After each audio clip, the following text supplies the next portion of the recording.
আসসালামু আলাইকুম। ওয়ালাইকুম আসসালাম। আপনার জীবনের লক্ষ্যটা কি? যেই রাস্তা দিয়ে যাই সেই রাস্তাটাই আপনি আটকায় দেন কি? অনলাইন শেষ করে কি ট্রাফিক পুলিশ হবেন? ট্রাফিক পুলিশ না, মনের মানুষের ট্রাফিক বউ হয়ে সংসার সাজানোর ইচ্ছা আছে।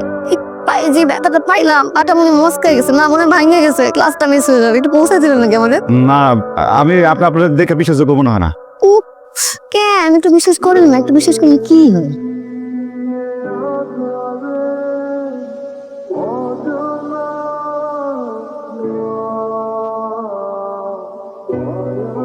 যদিও আপনার কথা আমার বিশ্বাস হয় নাই, তারপর মনে উপকারটা করি। আপনি দয়া করে আমার বিশ্বাসের মর্যাদা রেখেন, ওঠেন। কেমনে উঠবো? দাঁড়াইতেই তো পারতেছি না। চেষ্টা করেন, চেষ্টা করে আস্তে আস্তে ওঠেন।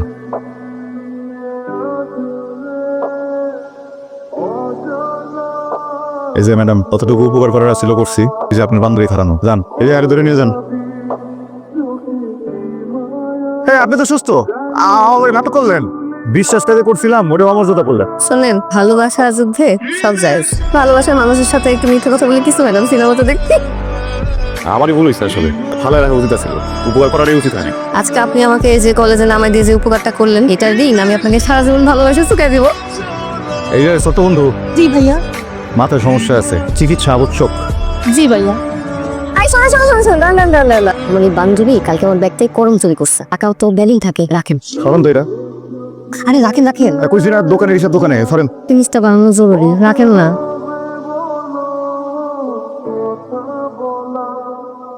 বাবা, আমার জীবনে তো বড় কোনো সাদার লাগ নাই। মরে যাওয়ার আগে তোমার সুখের সংসারটা একটু দেখে যাইতে চাই। তোমার সমস্যাটা কেমন? বুঝে ফিরে খালি আমার বিয়ের কথাটাই তোলো। তুমি তো ভালো করে জানো ওটা সরম বেশি পাই। আমার সামনে কি এসব কথা কইতে হবো? আসসালামু আলাইকুম। আমার উপর আপডেট কি রেডি স্যার? হইব না, যে প্রেশারের মধ্যে রাখছিলেন সব কাস্টমার বয়া রেখাই আপনার টাইগে করছি। দেখেন ডিজাইন কেমন হয়েছে। অনেক সুন্দর, কিন্তু একটা কেন আরেকটা বই। একটাতে পাইছিলেন যে শুকুর করেন, এই সময়ের ভিতরে একটা হয় না, তাও তো আমি তাড়াতাড়ি করে দিলাম। আগে নিতে একটু সময় দিতে হবে। আমি একটু বেশি সময় দিতে পারবো না, আরেকটা জিনিস বানতে দিব। আচ্ছা ঠিক আছে, জায়গা কি এই একটা লোক রাইখা দিয়েছে বিষয়টা বুঝে গেছে কি ওই পেয়ারিয়া বসে লাগে না কি কম প্রেমের প্রতি যাবো কি লিগা? হ্যাঁ অনেক দুষ্ট। আমি ভাবলাম যে আমি একটু দুষ্টমানি করি। দেখ এবার পরিবার কিন্তু সুবিধা না আর ষোলো চাষের সম্পর্কে চালবো কদিন পর মামলা কদিন পর মামলা হয়। দেখছোস কি সুন্দর ডিজাইনের একটা নুপুর বানা দিছে। মনের মানুষ বানালে তো সুন্দর হইবই। মনের মানুষের মন সুন্দর না হলে কি এত সুন্দর ডিজাইনের জিনিস বানায় দেয়? আমি না একটা জিনিস বানাতে দেবো ওর কাছে। আইসা বান্ধবী, তোর বাপে যদি তোর টাকা দেওয়া বন্ধ করে দেয়, তুই কেমনে গহনা বানাবি? কি ভেবেছো? কিডনি বেচতে হবো না নপুর, এই যে টাকা। কেন? বান্ধবী আমি যাই, তুই থাক। না চিন্তা করলাম যে রেগুলার স্পেশাল কাস্টমারের কাছ থেকে এই নুপুরটা টাকা লোক না। এত রেগুলার কাস্টমার থাকতে আমার স্পেশাল মনে হলো কেন? প্রশ্নের উত্তর আমার জানা নেই। গয়না তো ভালো বানানো শিখছেন, তো অভিনয়টা শিখতে পারেন নাই। আপনার চোখে তো আমি অন্য কিছু দেখছি। হয়েছে, আল্লাহ যাবে তবে না। আসেন, নিজের হাত দিয়ে আমার মুখতে পড়ে দেন। মাইন্ডসেট এটা কি মনে করবো? এই ধরনের সুযোগ কিন্তু জীবনে বারবার আসে না।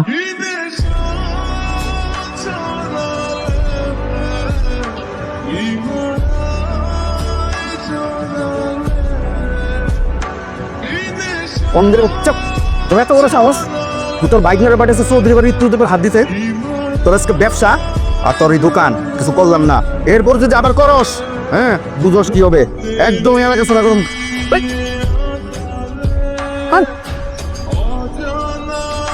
মামা মামা কি হয়েছে? এ মামা রূপার চাষা ছিল, তোকে না পাইয়া আমার এই অবস্থা করছে। আর হুমকি দিয়ে গেছে যদি তুই রূপার লগে সম্পর্ক রাখোস তোরে ছাড়বো না। খারাপ তোর নিজের জানে মায়া যদি না থাকে। আমার বোনটার কিন্তু তুই তার কেউ নাই। তোর কিছু হলে আমি তো কি হবো? হ্যাঁ ওপা, আমার পরিবারের এখন যে অবস্থা, এই অবস্থার মধ্যে আমি বিয়ের সাথে চাপ নিতে পারবো না। আমার অনেক অসুখ, তার মধ্যে থাকি মামার সংসারে। 2 দিন পর পর ডায়ালিসিস করাইতে হয়, ঔষধ কিনতে হয়, এমনি অনেক চাপ। এর মধ্যে তোমার চাপটা আমি নিতে পারবো না। কি বলতেছো তুমি এগুলা? আমি বলতেছি যে তোমার আব্বা তোমার অনেক ভালোবাসে রূপা, হ্যাঁ তোমার খারাপ চায় না। যেমনি করে তোমার কয় এই কথাগুলো শোনো, তুমি মাইনানো সবকিছু। তুমি কি সত্যি আমাকে ভালোবাসো নাই? বিষয়টা ভালোবাসা না বাসার না, বিষয়টা পরিবারের। রূপা পৃথিবীতে না, পরিবারের উপরে কিছু নাই, বুঝতে পারছো? আর আমি আমি তোমার কেউ না? হ্যাঁ কইলাম না, পরিবারের উপরে কিছুই নেই। আমার জন্য আমার মা সবচেয়ে বড়, তার জন্য আমি সবারই ছেড়ে দিতে পারবো। রাশেদ, তুমি তো বুঝো আমি কি সত্যি বিয়ে করে ফেলাবো। করে ফেলাও। কিভাবে একটা মানুষ এত যাচ্ছে, তুমি সব ভুলে গেছো? এই কি হয়েছে তোমার? হ্যাঁ বাংলা বোঝো না তুমি? করে ফেলাও বিয়া। এই পৃথিবীতে আমার মার থেকে বড় আমার জন্য আর কেউ নেই। বোঝা গেছে? বুঝছো? ও গয়না দিতে আসছো?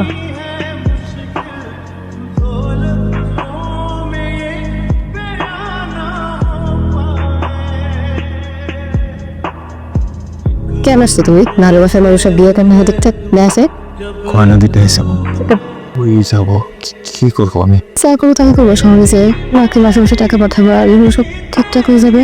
মাকে আমি আমাদের কাছে নিয়ে আসবো। পারবে না? ইয়া তো ভাই বললাম নাই, কালকে আমার বিয়া, পারালে তার আগে খোলাতে হবে।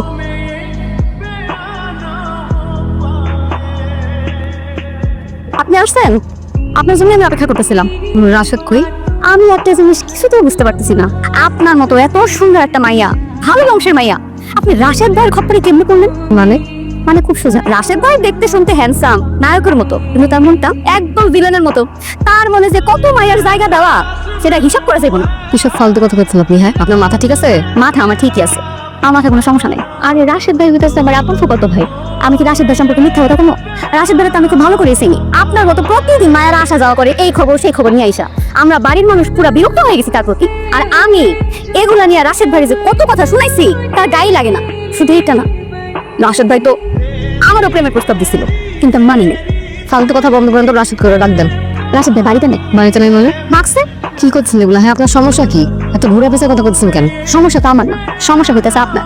আপনি যার সাথে পালায় যাওয়ার জন্য বিয়ের আসা ছেড়ে চলে আসছেন, সে তো আপনার ভাই বাড়ি থেকে পালাইছে। সে কইছে আপনার বিয়ে না হওয়া পর্যন্ত আইবল। দেখেন তালা যেতেছে, আর একটা কথা মিথ্যা কথা হইতাছি না। আমি বিশ্বাস করি না, বিশ্বাস না করলেও এটাই সত্যি। মজান চলেন, রাখো ভাইজান, আমি দেখতেছি ব্যাপারটা। আচ্ছা হ্যাঁ, কুকুর কি অবস্থা এখন? অবস্থা বেশি একটা ভালো না, লাইফ সাপোর্টে রাখছে। ডাক্তাররা কইলো এনে কি ঠিক মতো অক্সিজেন পাইতেছে না। আল্লাহ ভরসা, তুমি কোনো চিন্তা করো না, ফুপু সুস্থ হয়ে যাবো। আচ্ছা, ওই দুপুরে তো বুঝে গেছিস না যে রাতের বেলা আম্মু সুস্থ হয়ে পড়ছে, হাসপাতালে আছি, বুঝে গেছিস না? তুমি তো শক্ত হও রাশেদ ভাই, তুমি না এতদিন একটা ফুল মানুষের ভালোবাসছিলা। কি ফালতু কথা বলতেছস? রূপার লেগে অপেক্ষা করতে করতে আমি নিজে তাকে বাড়ি যাই, বাড়ি গিয়ে দেখি সে অন্য একটা পরিবার বিয়া করে ফেলতেছে। উল্টা উল্টা কথা বলছিস আমার সামনে। আমি যা কইতাছি সত্যি কইতাছি। ইয়াসিন, তোর আম্মা